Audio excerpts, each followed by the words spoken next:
Hey, good morning to you. Can you believe it? It's Monday morning. Here we are, having my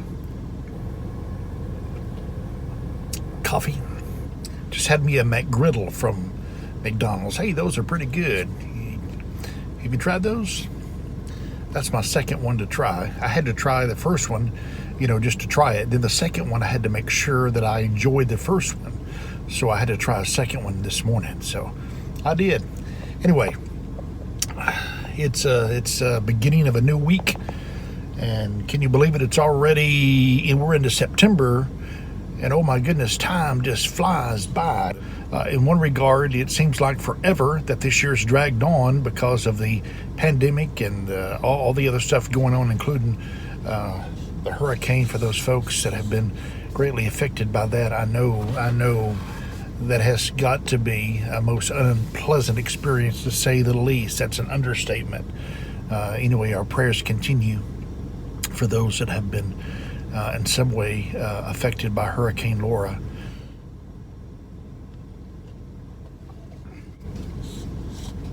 I was thinking about a few minutes ago the story in the Bible that talks about the rich man.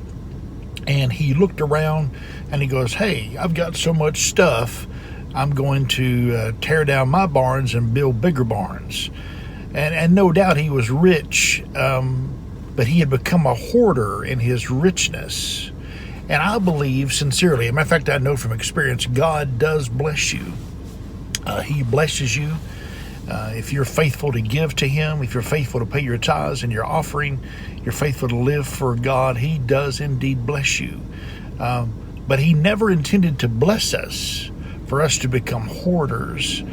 He intended to bless us, sure, to increase our faith and to, as one of the benefits of living for God, He blesses us. But two, He does want us to bless others. He never intends for us to hoard it to the point where we're tearing down our current barn, our storage building, and building more storage buildings because we got so much stuff. If that's the case, we need to bless some other people, to say the least.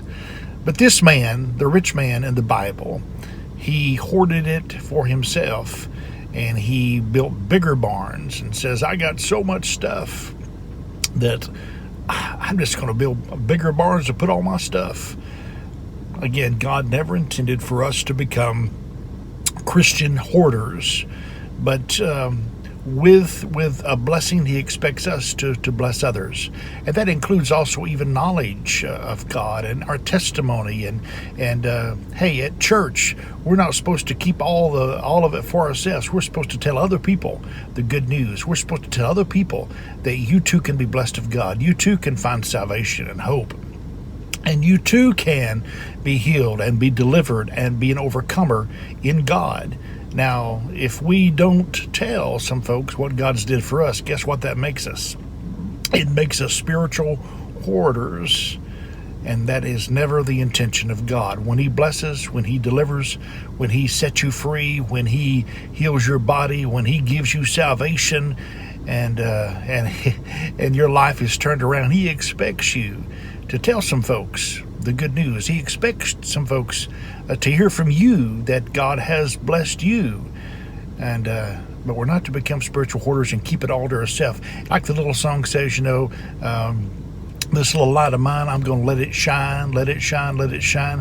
Hide it under a bushel? No, I'm going to let it shine. So let your light shine. If God's did something for you, don't hoard it, don't keep it to yourself, but tell other people what God has did for you. Jesus is good. He loves you. And thank you for watching today, Coffee with a Pastor, on this Monday. Hope you have a blessed week. But don't forget, share your blessings with others.